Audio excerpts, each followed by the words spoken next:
Alina was a quiet girl with big eyes and a kind heart. She didn't have many friends, but she never felt lonely because she had Bruno. Bruno was a golden brown dog with soft ears and a wagging tail. He followed Alina everywhere. When she sat to study, he sat at her feet. When she cried, he placed his head in her lap. When she laughed, he barked with joy. He was more than just a dog. He was her best friend, her secret keeper, her happiness. Alina had found Bruno 2 years ago, near the trash bins behind her school. He was a small puppy then, shivering and scared. She had picked him up and brought him home. Her parents were surprised but allowed her to keep him. From that day, they were always together. There was a time when Alina had gone through something hard. Her grandfather passed away. She stopped talking to people, didn't eat properly, and cried at night. Her parents were worried, but it was Bruno who sat beside her every single night. He didn't speak, but his warm body and soft breathing gave her comfort. Slowly, she came back to life, and she knew Bruno had saved her. One day, dark clouds filled the sky. The air became heavy, and thunder started to roll. Alina was returning from school, holding her umbrella tightly. As soon as she reached the gate, she saw Bruno waiting for her. Tail wagging, eyes full of love, she smiled and hugged him. "Let's go inside before it rains," she said. But before they could enter, a loud clap of thunder shook the sky. Bruno jumped back, scared. He ran out of the gate and into the street. Alina shouted his name. "Bruno, Bruno, come back." But he kept running, faster and faster, until he disappeared around the corner. Rain poured down. Alina ran after him, barefoot, slipping in the mud, calling his name again and again. But Bruno was gone. That night, Alina didn't sleep. Her clothes were still wet, her shoes dirty, but she didn't care. She kept sitting by the window, hoping to see him walk back. Her parents tried to comfort her, saying he would come home soon, but days passed. Then a week, then 2, and still, no sign of Bruno. They put up posters around the neighborhood. Alina and her brother walked through every street, asking people, showing Bruno's photo, visiting parks, checking shelters. Some people said they saw a dog like him near the market. Others said maybe someone took him. A few even said maybe he got hit by a car. Alina hated those words. She didn't want to hear them. Her room, once full of laughter, was now silent. She stopped drawing, stopped singing, and barely ate. Every time the doorbell rang, her heart jumped. Every time a dog barked in the street, she ran to the window. But it was never him. Her friends at school said things like, "Maybe get another dog or it's just an animal." But they didn't understand. Bruno wasn't just a dog, he was family. He was the reason she smiled, the reason she had healed before, and now, she felt broken again. One evening, her mother sat beside her on the bed. "Alina," she said gently, "maybe it's time to let go." Alina looked at her mother, her eyes empty. But what if he's still out there? What if he's trying to come home? Her mother didn't answer. She just held her tightly. Even though everyone told her to move on, Alina refused. Every day after school, she left a small bowl of food and water near the gate, just in case. Every night, she whispered, "Come home, Bruno," before going to bed. And every morning, the first thing she did was check the bowl. Weeks turned into months. The posters faded. The food remained untouched. Her family stopped talking about him, but Alina didn't stop believing. Deep in her heart, something told her Bruno was alive. One cold evening, the sky turned gray again. Rain started to fall. Alina stood at the gate, holding her umbrella, remembering that terrible day. She whispered, "Where are you, Bruno?" And just then she heard a scratch, a low, soft sound. She froze. Another scratch, then a whine. Her heart stopped. She turned slowly. Her eyes widened. There at the edge of the gate stood a dirty, thin, shaking dog. His fur was wet. His eyes were tired, but there was no mistake. It was Bruno. "Bruno," she whispered. He wagged his tail weakly and took a step forward. She dropped the umbrella and ran to him. Falling to her knees, holding him tight, tears rolled down her face. "You came back. You really came back." Bruno licked her face gently, but her parents came running out, shocked to see him. They wrapped him in a towel, brought him inside, and gave him warm food. Alina sat beside him the whole time, afraid to blink, afraid he might disappear again. Then she saw something strange around Bruno's neck. Tied with a piece of torn cloth was something small and folded. A note with shaking hands. Alina untied it. The paper was wet, the ink slightly smudged, but the words were clear enough. She read it once, then again. Her mouth opened, slightly. Her fingers trembled, because what the note said made her heart race, and it was only the beginning. Alina stared at the note in her hands. The edges were torn, and the ink was blurred in places, but the words were still readable. Her heart pounded in her chest as she read it again. "Your dog saved my life. I had nothing. He gave me hope. Thank you." There was no name, no address, just that one sentence. She looked at Bruno. He was lying on the floor, tired but calm. His eyes slowly blinked as he watched her. She gently stroked his fur. "Where were you?" she whispered. "Who wrote this?" Her mother came and sat beside her. "What does it say?" Alina handed her the note. Her mother read it, then looked at her with wide eyes. "Who would write something like this?" "I don't know," Alina said softly, "but I need to find out." That night, she barely slept. She kept thinking about the words. trying to imagine the person who wrote them. Were they sad? Were they sick? Were they alone like she had been when Bruno first came into her life? The next day she told her brother Hassan. He was older, always serious, but when he read the note, even he looked surprised. You think someone really lived with Bruno? Yes, Alina said. We have to find them, but where do we even start? Alina thought for a moment. The market. Some people there said they saw a dog like Bruno weeks ago. Maybe someone knows something. They packed some snacks, a bottle of water, and a few extra copies of Bruno's photo. Alina folded the note carefully and placed it in her bag. Walked to the old market on the edge of the town. It was noisy and crowded. Vendors were shouting, children were running, and motorbikes passed close by. Alina and Hassan showed the photo to fruit sellers, shopkeepers, and guards. Some shook their heads, some didn't even look. Then an old man selling peanuts paused. Yes, I remember this dog. He was with a man, tall, with a beard, wore an old brown coat. Do you know his name? Alina asked quickly. The man shook his head. No, but he used to sit near the bus stop with the dog. Always shared his food with him.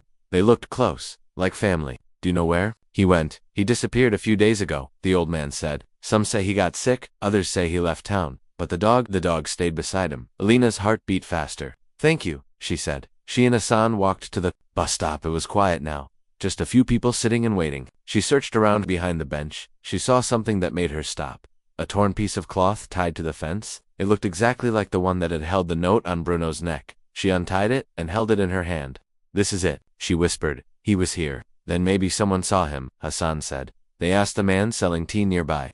He nodded. Yes, there was a man here. Looked sick. Always coughed. Sat with the dog under that tree. I gave him tea sometimes. Do you know his name? No, but he was kind. He always made sure the dog ate first. One day, he wasn't here anymore, but the dog came back the next morning and just sat there, waiting. Alina swallowed. A lump in her throat. Do you know where he might have gone? The tea seller thought for a moment. There's a shelter near the railway station. Sometimes they take sick people in. Try there. Alina and Hassan thanked him and took the next bus to the station. The ride was bumpy, and Alina stared out the window, her thoughts full of images. Bruno sitting beside a sick man, sharing his food, protecting him, staying loyal even when he was in pain. The shelter was a small building made of bricks, with a faded sign above the door. A woman in a green scarf opened the gate. Yes, Alina stepped forward. I'm looking for someone. He might have come here a few days ago. He was sick, tall, wore a brown coat, had a dog with him, a golden one. The woman's eyes softened. You mean Samir? Alina's heart jumped. You know him? Yes, he was here. He stayed in that room. She pointed to a corner. He came in weak fever, chest infection, but he didn't have the dog. Alina blinked. He didn't. No, he said. The dog had stayed behind. That he wanted to bring him home but didn't have the strength. Where is he now? Hassan asked. The woman hesitated. He left, said he was going to return the dog to where he came from. Alina's eyes widened. To us? Yes, the woman said. He left early in the morning, alone, and he looked very tired. Alina looked at Hassan. That means Bruno found his way back after Samir couldn't finish the journey. They thanked the woman and walked back slowly. Alina couldn't stop thinking about the man named Samir. He had been sick, alone, yet he tried to bring Bruno home. Why? What had Bruno done for him? That evening, Alina sat beside Bruno and held his face gently. You did something special. I don't know what, but you helped someone. You were there when they needed someone, just like you were there for me. Bruno looked at her and rested, his head in her lap. Alina took the note out again and read it one more time. The next morning, Alina woke up with one name repeating in her head, Samir. She had to find him. She didn't know what she would say when she did. Maybe thank you, maybe nothing. But deep inside she felt that meeting him was important, not just for her, but for Bruno too. He had stayed by Samir's side for months. He had protected him, helped him survive. And Samir had tried to return him home, even when he was weak and sick. That meant something. That meant everything. Hassan agreed to help. He was good at asking questions, and Alina trusted him. They started with the shelter again. The woman at the gate remembered them. She let them inside and brought out a small notebook. This is all we have, she said. Every person who stays here writes their name and anything they want to share. Samir wrote something on his last night. Alina opened the notebook carefully. The handwriting was rough, like the pen was shaking. Name, Samir Khan. Age 42, reason for stay. Fever, weakness. Note, I had no one left. Then a dog found me. He stayed when I had nothing. He listened when no one else did. I don't know why he picked me, but he made me believe I mattered. I need to return him home. I think his girl is waiting. Her name is Alina. I heard her once in my dream. I need to try. Alina covered her mouth as tears filled her eyes. Hassan read over her shoulder and said softly, he was dreaming about you. He was really trying. The woman pointed to a man sweeping near the back. He helped Samir leave that day. Maybe he knows something. They ran over. The man was older, with kind eyes. Yes, I remember Samir. He didn't look well. I told him to rest, but he said he had a promise to keep. Did he say where he was going? Alina asked. He asked me about bus routes. He wanted to get to Green Road, said that was where the girl lived. Alina nodded. That's our street.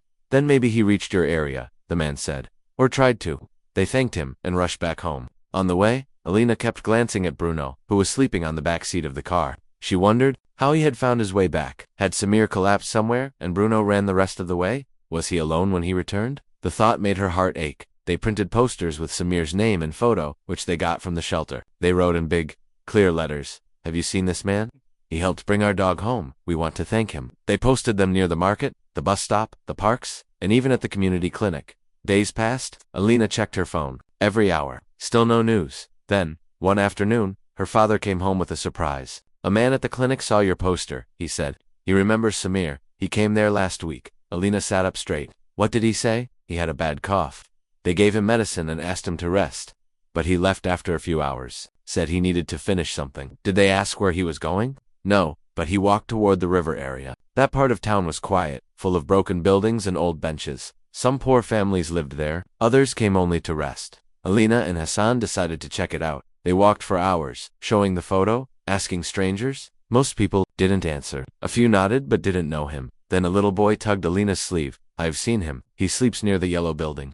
With newspapers under him, Alina and Hassan followed the boy down a narrow alley. The yellow building stood alone, covered in old paint. At the back, there was a small corner half covered by cardboard and plastic sheets. And there, lying under a worn blanket, was a man. He looked thin, weak, and tired. His face was rough, but there was something gentle about him. His eyes opened slowly as they approached Samir. Alina asked softly. He blinked, then nodded. "Yes." Alina knelt beside him. "I'm Alina, the girl, the one you tried to return." Bruno to Samir's eyes widened. You're real." "Yes," she said, her voice shaking, and Bruno came back. "Because of you." Samir tried to sit up, but his body was too weak. Hassan helped him. "I didn't think I'd make it," he whispered. "But I had to try. He stayed with me when I wanted to disappear. That dog, he gave me more than I can say." Alina reached into her bag and pulled out the note. "You wrote this, didn't you?" Samir nodded slowly. "I didn't have money, or a phone, just that paper. I wanted you to know. You saved him," she said, "and you saved me too." Tears filled Samir's eyes. "I was once a teacher. Then I lost my job, my home, my family. No one remembered me, until that dog sat beside me one cold night. He didn't leave, not once. And in his eyes, I saw hope." Alina took his hand gently. "Come with us, please. Let us help you now." He hesitated. "I don't want pity." "It's not pity," Hassan said firmly. "It's thanks." Together, they helped Samir to his feet. Bruno wagged his tail as he saw him. He limped over and placed his head against Samir's knee. Samir smiled weakly. "There you are, boy." They brought him home, gave him food, medicine, a warm place to sleep. He stayed in their guest room and slowly regained strength. For the first time in years, Samir felt seen, safe, remembered. And for Alina, the mystery was no longer about a note or a dog. It was about people, about how one act of kindness by a dog, of all things, could save not just one life, but many. She knew then that their story wasn't finished. It was just beginning to change the world. Samir stayed with Alina's family for several days. Each day, he grew stronger. His cough was still there, but the medicine helped. Alina's mother made him warm meals, and her father brought him clean clothes. Bruno stayed close to him all the time, often resting his head near Samir's feet. The bond between them was clear, strong, deep, and full of silent understanding. One morning, while having breakfast, Samir looked at Alina and said softly, "I want to tell you everything, about what happened, about how your dog saved me." Alina nodded. "I want to hear it." Samir began slowly, his voice quiet and full of emotion. "I was once a school teacher. I taught for nearly 10 years. I loved my job. The children, the books, the blackboard, they were my life. But then, my school shut down. A new one opened far away, and they hired younger teachers for less money. I applied everywhere, but no one wanted me. I tried small jobs at a shop, as a delivery man, but nothing lasted." He paused, looking down at his hands. "Then I lost my home. I couldn't pay rent. I had no family. My parents had passed away long ago. I had no one left. I started sleeping in parks, then near bus stops. I ate from bins sometimes. I stopped talking. I stopped hoping." Alina listened quietly, her heart growing heavy. "Then one night it was freezing," Samir continued. "I thought I wouldn't survive. I sat on a bench near the bus station, shivering, and that's when he came." He looked at Bruno and smiled. "He sat beside me. I tried to scare him away. I thought maybe he was looking for food, but he didn't move. He just looked at me with those soft eyes. Like he was saying, 'It's okay. I'm here.'" Samir wiped a tear from his cheek. From that night, he never left. Every morning, He'd walk with me. We'd share whatever I could find. Sometimes people gave me bread just because they saw him. He made people kinder. They smiled at me when he was with me. He gave me back my name. Alina felt her eyes fill with tears. Why didn't you try to keep him? I knew he didn't belong to the streets, Samir replied. He was too gentle, too clean when I first saw him. I figured he was someone's pet. I always wondered who he had left behind. Then one day he brought me something, a torn piece of paper. It had your name and part of an old poster on it. I read it again and again. Alina Bruno. It clicked. Alina gasped. That was one of the posters we put up. He had kept it safe, Samir said. I don't know how, but I knew then. Had to return him. He had given me hope. The least I could do was bring him home. But you were sick, Alina whispered. I didn't care. I thought if I could return him, maybe, just maybe, I'd be worthy again. There was silence. Only the soft sound of Bruno's tail thumping on the floor. Alina stood and hugged him. You are worthy. You always were. Samir didn't speak, but his eyes said everything. That afternoon, Alina had an idea. She spoke to her father. Then, her mother. They all agreed. Later that evening, she sat beside Samir with a small folder in her hand. You were a teacher, she said, and our local learning center is looking for volunteers. Would you consider teaching again? Even just a few days a week. Samir's eyes widened. Me? After all this, you still have knowledge. A story, one that others should hear. He took the folder slowly and nodded. I'd like that very much. The next week, Samir visited the center. It was small but full of children eager to learn. When the manager heard Samir's story, he offered him a chance. Just one class. A test. Samir stood in front of a group of 10 children.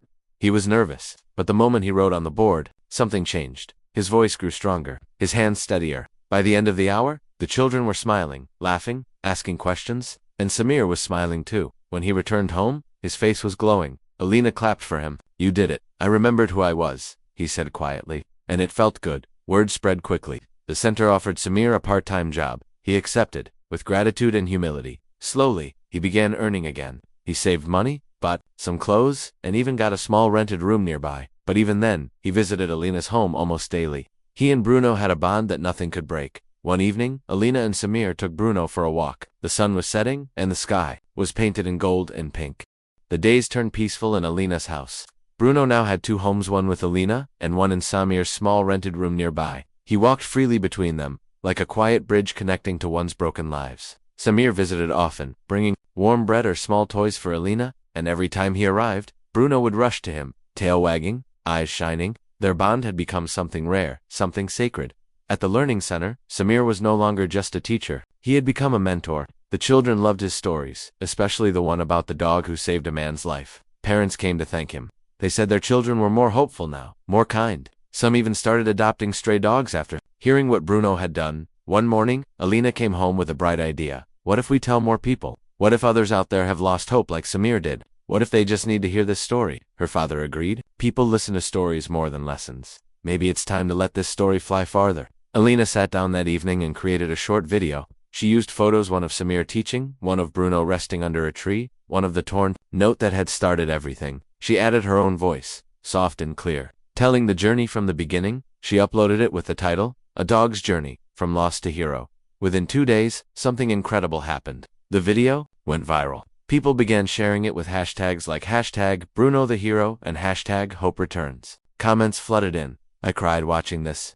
Thank you for reminding me that good still exists. Samir's story gave me courage to get help. I wish I had a Bruno in my life. Alina read every comment. She printed the ones that touched her most, and placed them in a small box labeled Kindness Lives. One night, as she sat with Samir and Bruno under the stars, she read a few aloud. Samir was quiet. Then he said, I never thought my pain would help someone else.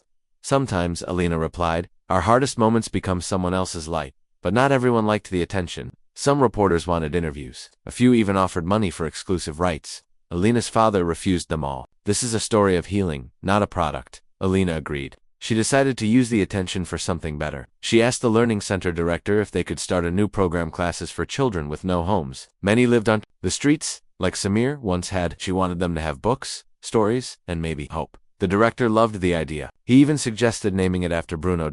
And so began the Bruno Hope Circle. Every Saturday, children gathered under a large tree in the open yard. They sat on mats and listened as Samir told them stories, not just his, but of others who had faced darkness and found light. Bruno always sat beside him, quiet and proud. The program grew fast. Volunteers joined. One woman brought old books, another man donated warm clothes. Alina's school held a fundraiser. People cared, because this was real. It wasn't a sad story anymore, it was a living one.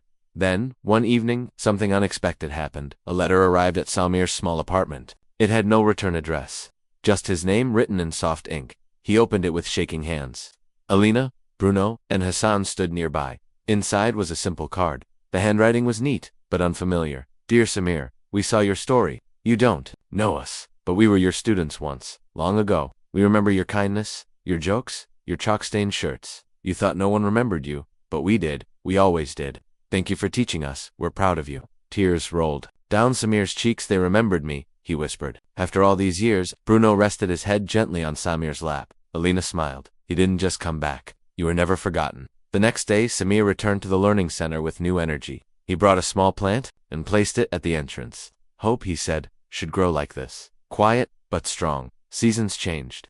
The Bruno Hope Circle turned 1 year old. On its anniversary, they held a small gathering.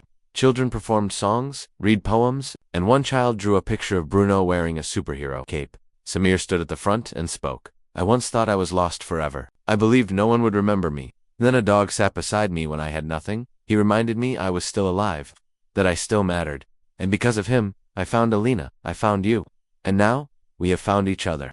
This isn't just my story, it's yours too. It belongs to everyone who has ever been alone, and everyone who has ever chosen kindness. The crowd clapped. Some cried. Even Bruno barked once, as if he understood. Later, as they cleaned up, Alina sat with Samir and asked, Do you ever wish it hadn't happened? That you hadn't fallen so far? Samir thought for a moment. Sometimes, but then I look at this life now, and I wonder, would I have met Bruno if I hadn't? Would I have met you? Alina looked at Bruno and said softly, Maybe pain is the road that takes us to our people. Samir nodded. And maybe we're never really lost, just waiting to be found. That night, Bruno lay between them, eyes closed, tail flicking. In his dreams, Alina knew he wasn't dreaming of the cold nights anymore. Not of hunger or fear, but maybe of little hands reaching out, soft voices calling his name, and the warm light of home. Because sometimes, a journey doesn't end when you return. Sometimes, it begins. A soft breeze moved through the trees, as Alina sat quietly in the yard watching Bruno chase butterflies. Samir sat nearby, sipping tea, a notebook resting on his lap. The yard had become their favorite place, a spot full of sunlight and peace. After everything they had been through, moments like this felt more valuable than gold. The Bruno Hope Circle continued to grow each week. Children arrived early, eager to listen and learn. Parents came too, many of them saying they had never seen their children so hopeful. Some even brought strays they had adopted, inspired by Bruno's story. It was more than a class now, it was a community, built on trust, healing, and second chances. One Saturday, something unusual happened. A new girl arrived. She was maybe 12, thin, with messy hair and eyes that darted around nervously. She didn't sit with the others but stood at the edge, arms crossed. Alina noticed her immediately and walked over.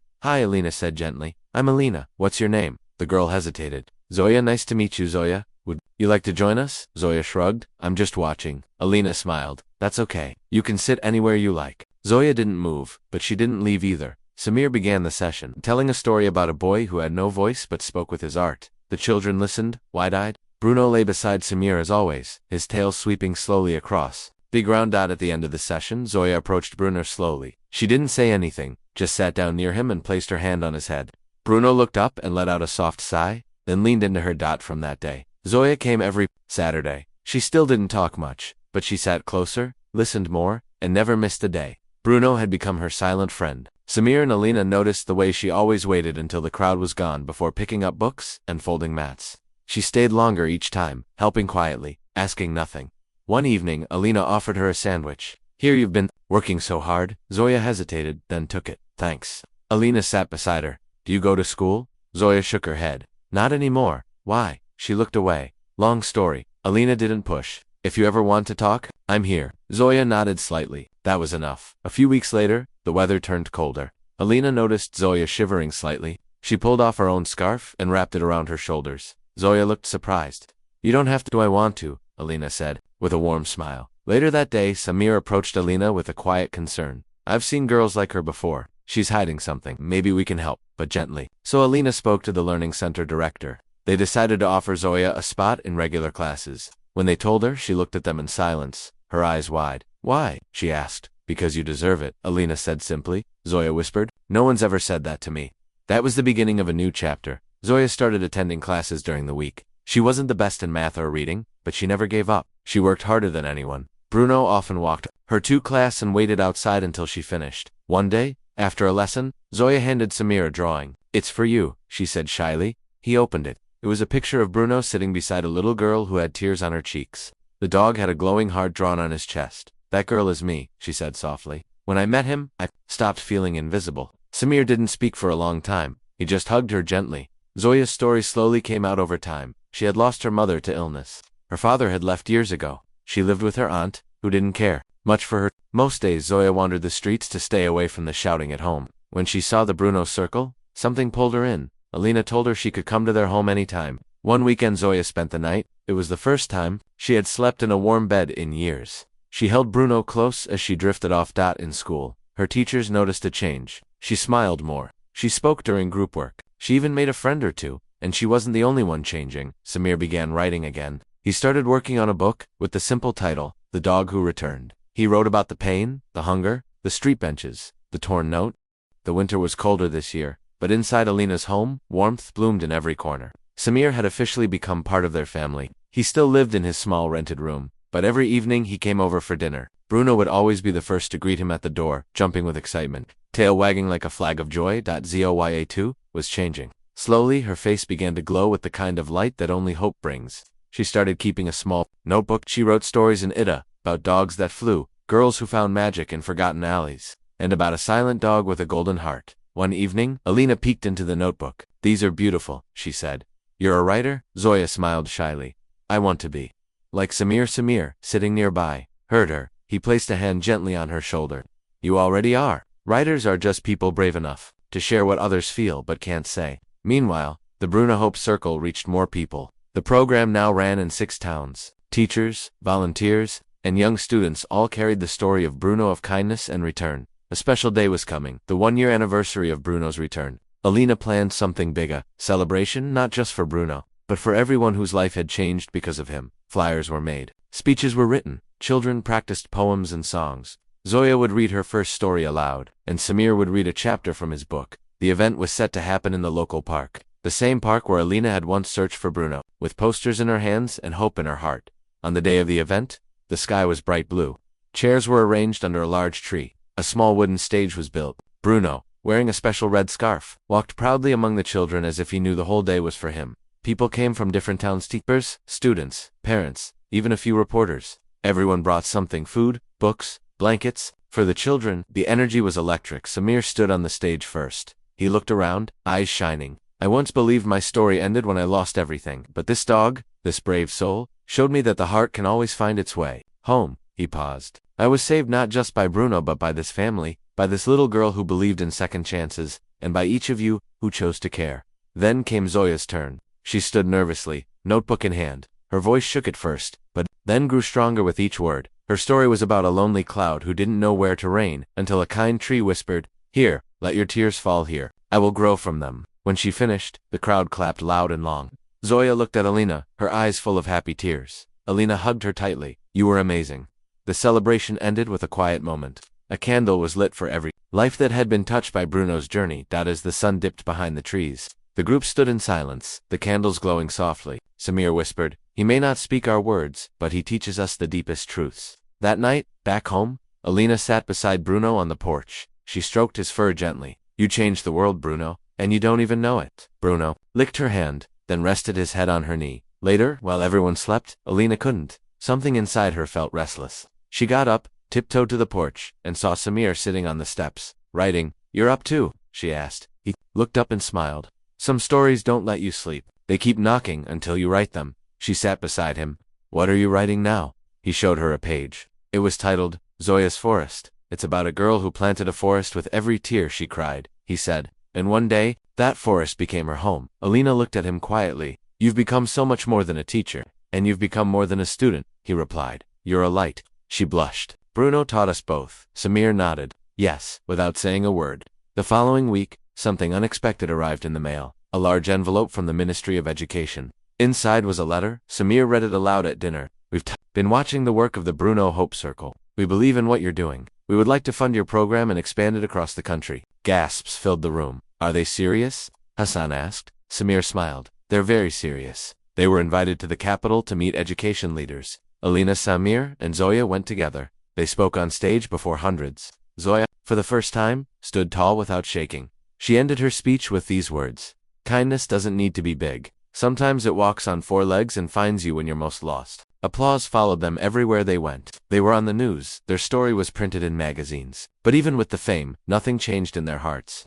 They returned home the same way they left, with gratitude. Samir added a new quote to the learning center's wall: "Not all heroes wear capes." Somewhere for weeks later, a small boy came to the Bruno circle for the first time. He was dirty, scared, and holding a broken toy. He didn't speak.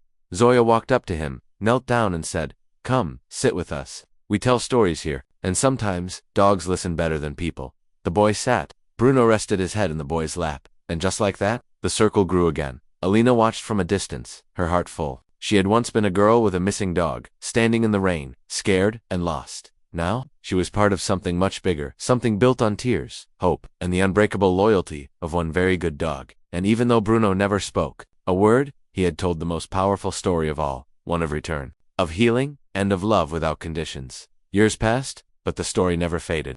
The Bruno Hope Circle became a national movement. Schools across the country adopted its message: kindness, resilience, and the belief that even the smallest act of care could change a life. What began as one dog's journey had now reached thousands of hearts. Alina grew older, and so did Bruno. His fur, once golden and bright, turned softer, grayer. His steps slowed, but his eyes remained the same, gentle and full of knowing. Wherever he went, people still smiled and whispered his name like a prayer. Bruno Samir published his second book, Coraton with Zoya. It was a mix of true stories and imaginative tales, all inspired by the children who passed through the Hope Circles. They titled it The Dog Who Taught the World. It became a bestseller, not because it was perfect, but because it was real. One winter evening, Alina sat on the floor beside Bruno. Snow fell gently outside. The fireplace crackled. Bruno lay on his blanket, eyes half closed, tail resting still. She stroked his head softly. "You've done so much," she whispered. "You saved Samir. You gave me hope. You helped Zoya find her voice. You built a family without words." Bruno looked at her, eyes soft, and gave her one last lick on the hand. Then he rested his head again, and slowly, peacefully, he slipped into sleep. Alina sat there for a long time, holding his paw. She didn't cry at first. She just breathed, remembering every moment, every bark, every quiet moment by the door, when she used to wait for him. When the others arrived, the room filled with silence. Samir knelt beside Bruno, gently placing a small flower near his heart. Zoya clung to Alina's hand. Hassan placed a candle nearby and whispered, "Thank you, friend." Bruno was laid to rest in the garden, under the tree where the children first sang for him. A small stone was placed there. It read, "Bruno, the dog who returned and never left again." People came from nearby towns to say goodbye. Children brought drawings, poems, and small flowers. Some cried, some smiled, but everyone remembered Alina created something special after that, a foundation called the Bruno Way. Its goal was simple: to help stray animals and lost people find their way back to love. The foundation built shelters, gave education, and offered therapy for those who felt forgotten. Samir continued to teach. His health stayed steady, and he became a guest speaker at universities. But he always returned to the learning center, where it all began, where Bruno once sat beside him as he told stories of survival. Zoya went on to become a full-time writer. Her first solo book was dedicated to the dog who taught me to trust the world again. Years later, during a large gathering of all the Bruno Hope Circles, Alina stood on a stage, now grown, confident, and kind. She looked at the sea of faces, old, some young, all carrying a part of the story. She began, "Many years ago, a dog knocked on our door during a rainy night. He was tired, muddy, and wearing a note around his neck. That note said he had saved someone. But what we didn't know then was how many more lives he would save." Bruno didn't change the world by barking louder or running faster. He changed it by staying, by sitting beside someone who had nothing, by returning home not for himself but for others.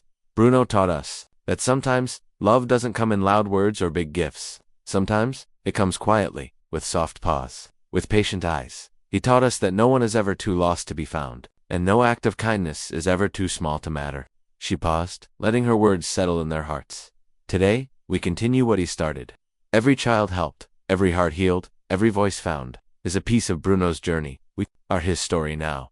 The crowd stood in silence. Then, slowly, applause grew. Some clapped with hands, some with tears, all with love. As the event ended, Zoya walked up to Alina and handed her a small box. Inside was a simple gold locket. On one side, it had a tiny picture of Bruno. On the other, it read, "Still with us." Alina wore it from that day on, even when she became an author.